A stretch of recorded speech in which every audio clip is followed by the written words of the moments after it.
Ya Allah, beri ke kamu keselamat iman dunia dan akhirah.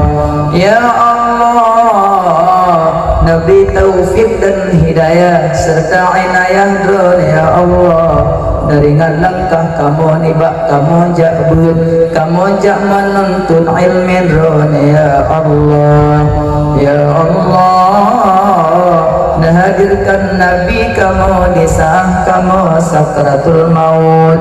Ya Allah, hadirkan Nabi kamu di saat kamu di alam kubur. Ya Allah, hadirkan Nabi kamu di saat kamu di padang mahsyar. Ya Allah, dengan berkat Nabi Muhammad Rasul pilihan ron. Ya Allah, dengan berkat Rasul-Rasul dan Anbiya ron. Ya Allah, dengan berkat